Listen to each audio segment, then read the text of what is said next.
Welcome to this week's Fireside Chat with Jesse. I am joined today by Lexie Dressman, legal counsel at DLL. Thanks for joining me, Lexie. Thanks for having me. Nah, it's great to have you on here. And as I mentioned, you probably didn't know this, but just a couple seconds ago, this is episode 150 of this series. So I'm glad to have you as my guest for, I guess, a milestone. That's a huge milestone. Congratulations to reach 150 of anything in this day and age. It's a huge testament to you and to Equipment Finance Cares. So great job, Jesse. Sure. Thank you, Lexie. This isn't about me. This is about you today. So I'm going to dig right in if you don't mind. Okay. So for those people who haven't had the pleasure of meeting or working with you, Lexie, do you mind just kind of introducing yourself and your career to date? Sure. Hi, everybody. My name is Lexie Dressman, and I have been in the equipment leasing and finance industry for, over 8 years now. It seems like it's been a shorter time than that, but it's been over 8 years. I was with my previous employer since 2015, and then I recently joined DLL in May. So I'm an attorney by trade and have been, but have run the gamut from being on the documentation side to the operation side to in-house counsel. So I like to kind of think of myself as a lawyer who doesn't operate in a vacuum. I like to understand how the business is running too. So, so not all of you are robots. Got it. No, Got it. we're only half robotic. I'm gonna get a lot of flack from that one. I'm just kidding. Just kidding.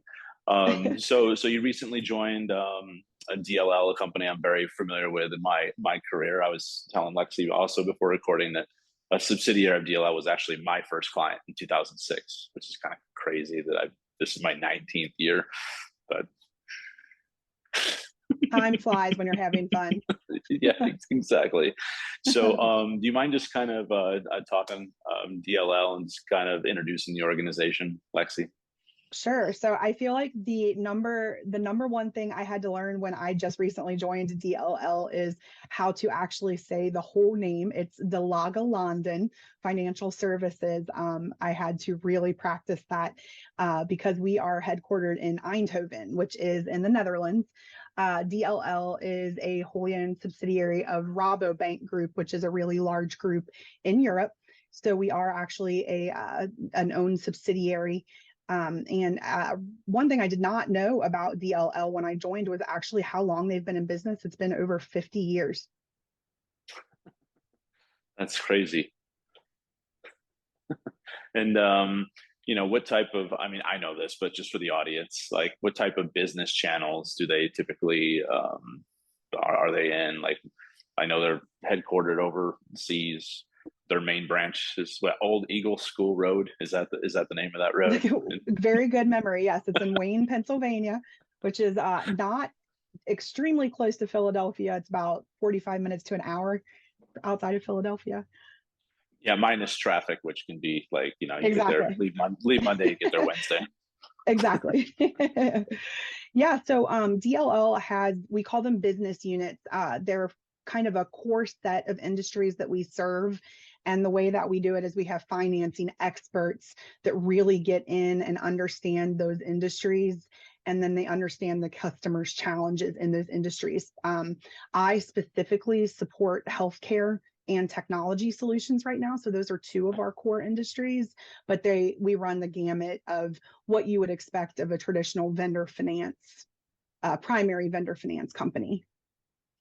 Perfect. And this is an assumption.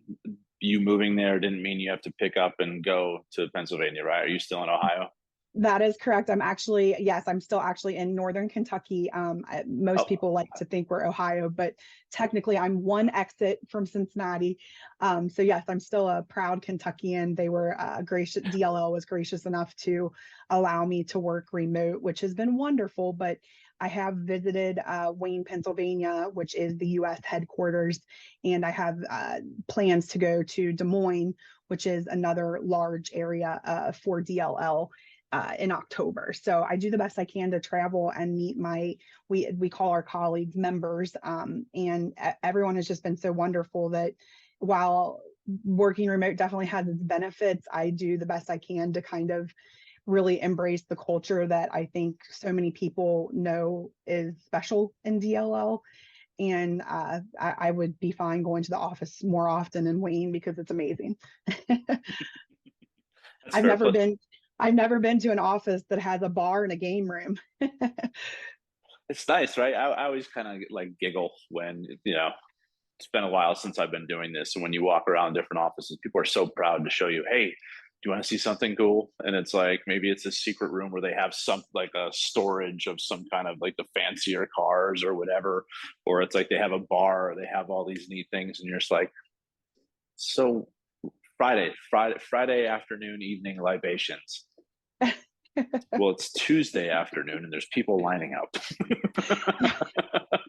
Yeah, I was quickly told that DLL, only certain members have keys to the bar game room, but it really is an amazing facility, and I was really happy to get to see it. And I took full advantage of the coffee bar. Absolutely. And what was that? I know it hasn't been too long, but oh, and by the way, I need to go back to the Northern Kentucky comment. When I type in Cincinnati Airport, it's Covington, Kentucky. So the annex rule might be in play a little bit there. I'm just kind of kidding, but Yes, no, it's if you pull up Cincinnati, it's CVG, which actually stands for Cincinnati Covington. Vicinity Greater. Oh, So when you land in Cincinnati, you're landing in Hebron, Kentucky. And I have actually been on flights where people will panic because the flight attendant or the pilot will say, "Welcome to Hebron, Kentucky," and they think they've gone to the wrong area. by the way, it's the home of one of my favorite beers, that Kentucky Bourbon Barrel. I Oh, don't yes. know if you like that or not, but Mhm. it's good stuff. Good stuff. So I guess with the previous organization you're with, were you in the office all the time, or were you more of Uh, a remote situation? Prior to COVID, yes, I was in the office all of the time. Our back office was located in Cincinnati, right across the river from me. Obviously, when COVID hit, we started working remotely. I also happened to be coming back from maternity leave right after COVID hit. I had a COVID baby, so from the point that I came back from maternity leave to the time that I joined DLL, I was a hybrid employee. So I would go into the office sometimes, but no longer 5 days a week. I mean, it's interesting, right? A COVID baby. Yes, I know it's like an actual Like term. like almost like a pre-COVID baby, because I think if Yeah, you were trying to plan that, you'd be like, wait, now I'm going to be stuck at home and I can't escape, and there's no way for me to drop no, this creature off for someone else for temporarily speaking. I'm and just saying, because our daughter was 2 at the time, and you're just kind of like, oh, no it was escape. yes, No Jesse, escape. it was I actually joked. I think I put on social media somewhere at the time, because my son also had colic. And so I think that I put Oh, somewhere at some point in time that my first novel was going to be entitled uh, Colic in the Time of COVID. It was, my husband and I call it the dark days. yep. Yeah, no, I can relate. That's interesting. So you kind of used to that remote environment prior to, so it's not really that big of a change. Other No, than the being fact that you now have to home, get on a plane as opposed to drive across a bridge. yes, yes. And I was used to doing a little bit of travel, and DLL has been great about, I'm not expected to travel X percentage of the time or anything like that. So I would say I did have some adjustments because I was not used to being home all of the time. Hybrid was different. But I've kind of did a lot of soul searching and working on actually reading about the best ways to kind of maintain your work environment while working remotely. I invested in a co-op.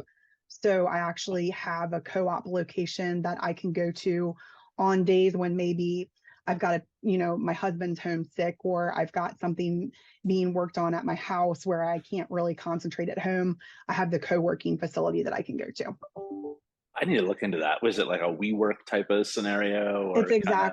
It's a local one, but it's kind of Okay. like that. And I would say for anybody that's listening to this that has maybe had some trouble adjusting to working from home, I've been working from it can home be a since lifesaver. 2011. So but the problem is though, is now other people are working from home.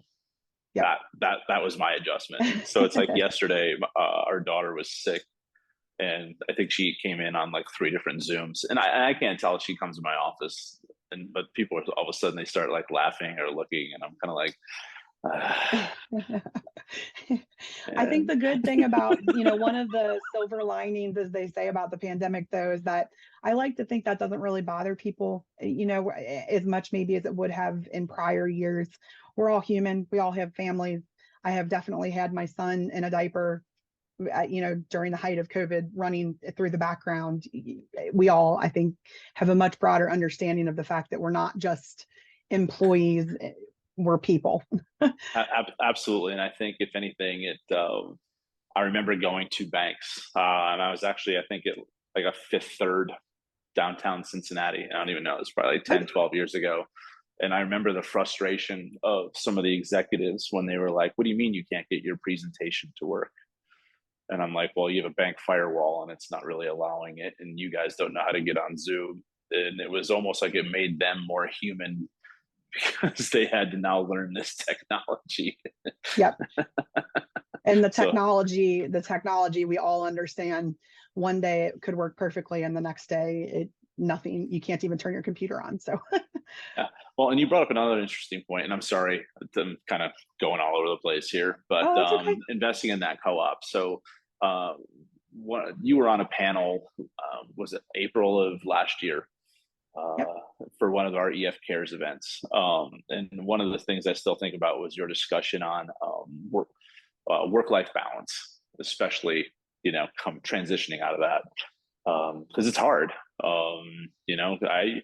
I don't think I've ever worked as much as I have, over the last like 3 years, just because there's more people. Like I was used to working remote and I knew my schedule, but now other people are working later too, and it's kind of crazy. Yes, I think this probably echoes what I said at the Equipment Finance Cares event, that I I know there's this perception of work-life balance. I don't actually subscribe to that. I don't think that you're ever going to truly balance your professional life and your personal life, especially post-pandemic, because all of the lines are blurred. It's a much more fluid concept than I think our human brains like to compartmentalize. The way I look at it is there's going to be some days where my professional life is going to be here and my personal life is going to be here. And then if that happens, then the next day I'm going to kind of recalibrate and I'm going to make sure that my personal life is more important. So there's days where, I'm lucky enough to work for a flexible company where I'm going to have to leave 30 minutes early to get my daughter from school or to get her to some event. But then the next day I might have to work until 6 or 7 to make up for that time. And I think it's a balance in that sense, but it's much more of a fluid concept. You're never truly going to be like this. And it's been a hard lesson to learn. And I think it has been for all of us. And especially for those of us that are working hybrid or, we're working remotely, right behind me is my life, my personal life, and trying to maintain work hygiene, as I call it, can definitely be one of the more challenging aspects. No, I mean, well said, and you're exactly correct. I mean, I think that one of the keys there is the employer that you work for gives you that flexibility and understands and values you enough where they know why you're an asset to their organization and to give you the flexibility to try to align as much as possible. Yes. And I understand from an employer's perspective. I mean, you've got these beautiful buildings, you've got community obligations. I understand that there's a give and a take with needing people to sometimes be present. And I do believe that there's a cultural aspect to that, but I don't think anything it's a very gray area. You can't really make just kind of a black and white rule around it. So I very much appreciate DLL's willingness, and my previous employer as well, the flexibility has been one of the reasons why I've been able to stay in the industry that I love. That's fantastic, Lexie. And I think, that panel discussion over a year ago was very thought provoking to some of the people in the room that basically are like more hardline. Because I would say traditional equipment finance organizations, and I agree with them to some aspects of it. Because like you said, it's building the culture, it's having a team, it's not that are you working, because I think we've proven that as a society, the majority of us actually work more Oh, yes. when we're at home. I say majority because there's always going to be some underliers there. But like you said, they've made those investments. They want to build the team, and I would think it's personalities. Certain personalities won't flourish in that environment, while others will. So, Right. but so what was your first, I guess, equipment leasing event? Do you remember it? I do. So I had a colleague at my previous employer who was really very helpful in getting me involved in the equipment leasing and finance industry. She had been on the forming group that started the Emerging Talent Advisory Council, and then she had rolled off. And as part of that, she had thought that I would be a good substitute, a good fit. And so she asked me to attend an event with her that was not related to the equipment leasing and finance industry. But while we were there, we went to a networking event, and I immediately clicked with several of the more famous names in the ELFA, Alexa Carnabella, Reed Reykjavik with the CLFP. She was there. And I just remember having the opportunity to talk to people that were in the industry, but also people like me, people I could see. These were women that had really established themselves in the industry. And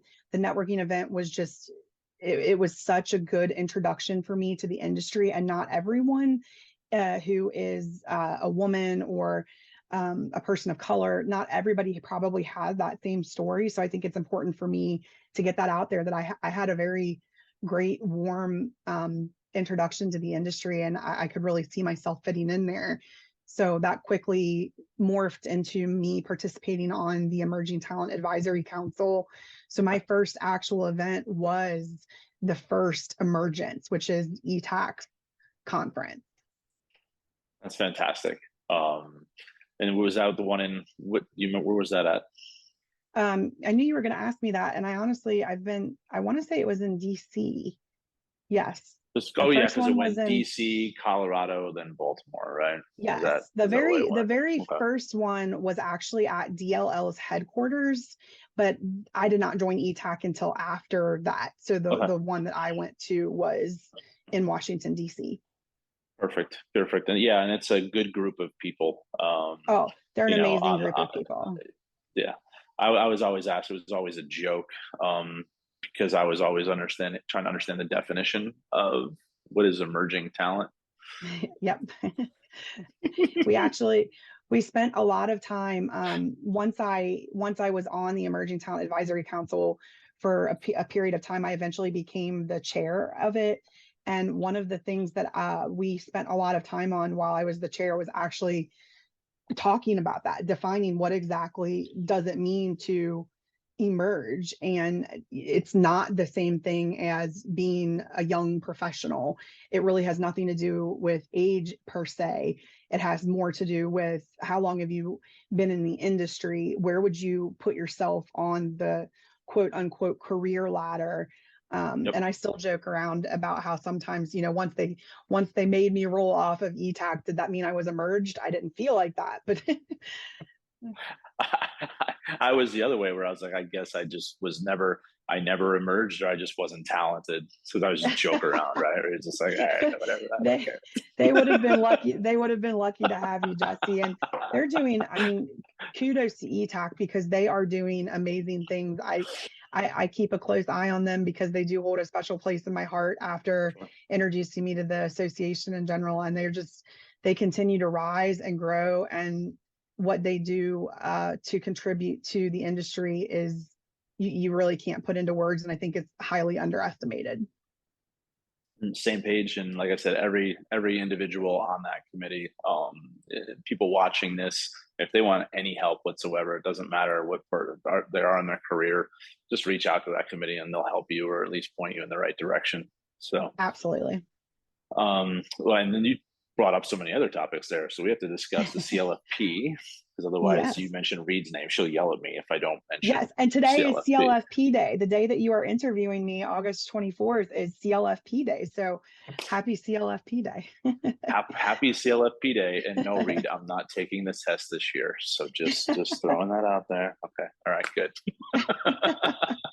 So I guess what made you want to become a CLFP, and what are your thoughts on how fast that community is growing? Well, my immediate thought is kudos to Reed and to the group, because they really are. I mean, they are growing leaps and bounds. I know DLL is one of the top companies when it comes to the number of CLFPs.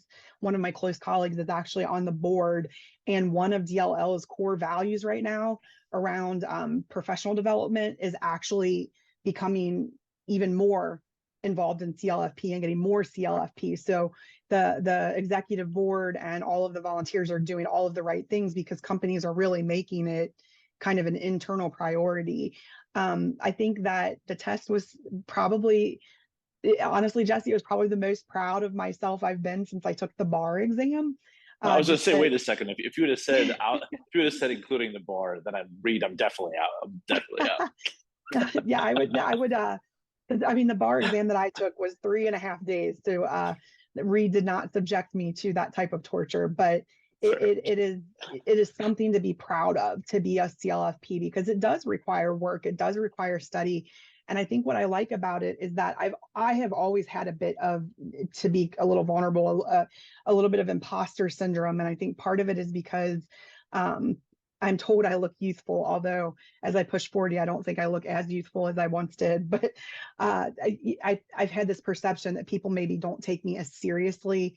And so being able to put the CLFP on the end of my title, the end of my signature block, shows people that I know what I'm talking about, and I understand the industry. I don't just understand the law. I had to take all aspects of the CLFP exam. I had to do pricing, although that part was not my favorite.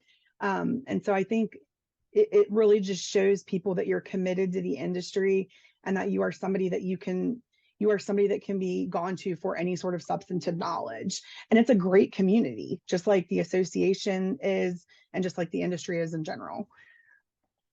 No, you said that well, and that's interesting. I would think if you had like Esquire at the end of your thing, your name, that should be sufficient. But I guess if you're just dealing with a bunch of attorneys, I think, yeah, how I does that think really there's a, differentiate you from the exactly. others? That I'm that just makes another sense. attorney. And like I said earlier, I think there is this perception that maybe attorneys don't necessarily always appreciate the business side of things. And to a certain extent, that, that I'm sure that can be true, but I want to understand the business side of things. And I think me investing in the CLFP, I was lucky enough to, my previous employer is a big proponent of the Sure. CLFP. And so I was lucky enough to be chosen to take the course. And it really helped me understand how the business works. And that's been invaluable. No, that's same same page. So now Reed has some more ammo when she discusses why aren't more attorneys CLFPs. Got it. Yes. And to those of Got it. my DLL members who are listening, please consider becoming a CLFP, because it's been an amazing experience. Fantastic. Thank you for sharing that. And another topic you brought up was women in equipment finance. I know the Monitor's been doing a great job highlighting, I want to say, was this their fourth or fifth? They're taking Yep. nominations for the fourth or fifth one. But in your 8 years, how have you kind of seen just more, I guess, involvement or engagement with women in equipment finance, Lexie? I I would say I've noticed generally a rise. Now, do I still think that we have a ways to go, and there Of are course. still some significant barriers? A lot of them are more systemic. I have noticed a positive trend, albeit slow. But the thing I really have noticed is we're using our voices more. um, there's just a lot more recognition by the industry, by the association, the monitor, the CLFP, a lot of our employers, that women have a unique perspective to offer, and they're willing to listen. And I think because, and again, I can't speak for all women, but myself, I feel more comfortable embracing being a woman in the industry and the unique perspective it gives me. And there seems to be more of a dialogue around that. I'm on the ELFA Women's Council now. And I mean, if you ever want to go to an inspiring event, go to the Women's Leadership Forum. It's not just for women, it's for men as allies. It's for, you know, anyone who might want to recognize the way that you can be a leader. But it is such an inspirational thing to be with hundreds of other women in the industry. And we all have had the same experiences. A lot of us have had troubles that we can associate with each other. And so we're definitely trending in the right direction. I think it just needs to maybe still be a little bit more walk in the talk, so to speak, with a lot of employers. Yeah, I mean, like I think the monitor rankings just came out again, and I don't even know what the percentage of the monitor 100 had females running in. Shame on me, I should look that up, but I'm sure it's less than 10%. Yep. There's So still the need to break through that C-suite glass ceiling, as they say, for sure. But I think, Deb Baker is coming up to become the association chair. And I think there's a lot of good things happening, and it's only a matter of time before the numbers and the reports start to reflect that. And I think a big part of it is, speaking of emerging talent, is the availability of mentors. Like I said, I wonder if I had walked into a room full of non-women, I guess is how I would put it, if men or people that don't necessarily look like me, if I would love the industry and the volunteerism aspects of it as much as I do. And I've been so lucky to have such great female mentors to look at, sure. both legal and just in the industry as a whole. And the more and more that we can offer that to women that are rising, I think the more and more we're going to change those glass ceiling numbers. Nope, that makes sense. And I mean, my first leasing event was 2005. So while I'm the average demographic, and I say I'm a white male, going into my first one at 23, you mentioned like you're just a kid. What do you know? Exactly. It's still kind of like come on, like. And isn't that the thing? And I don't want this to be taken away as like, I think the way I look at, that we're kind of treading on the lines of a diversity, equity, and inclusion conversation, and everyone is diverse. Everyone has a different perspective, whether you appear to be, a white man that illustrates what a lot of people in the industry look like. You have a unique perspective, I mean, no one has the perspective that you do. So we're all diverse. And I think we're continuously as an industry doing a better job of recognizing what a strength that is to all of us, as opposed to something to quibble about. Same page. And then I guess just overall thoughts on, the equipment leasing and finance like industry. You've been in for almost 10 years now. People consider the industry to be like the Hotel California because of the friendships that we have. Yeah. Like, what are what are your thoughts on why you love this industry so much, Lexie?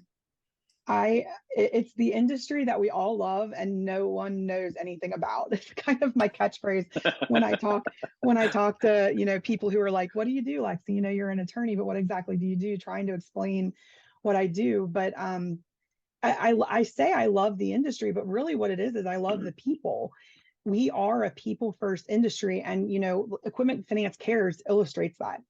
I think that's why Equipment Finance Cares has been so successful, because you all are using the people power that this industry is so special for in order to really enact significant community change.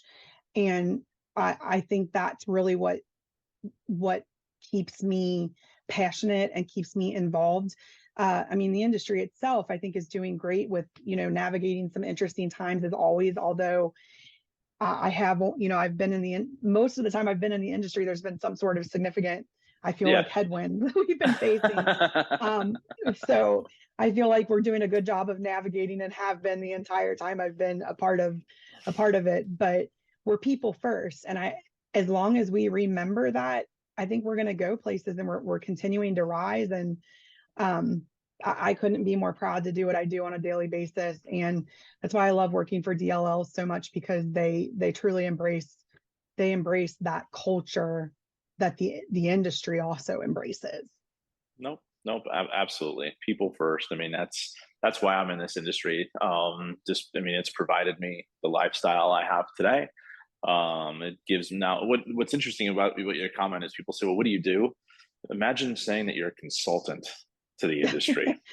What does Yeah, that mean? It's like, exactly. never mind. Let's just move on. Let's just move on. And when I say I'm an attorney, most people, I think, envision like Perry Mason or Reese Witherspoon in Legally Blonde, and so it takes. That's not fair. That's not I fair. used to be a Perry Mason or a Legally Blonde, but I definitely am not anymore.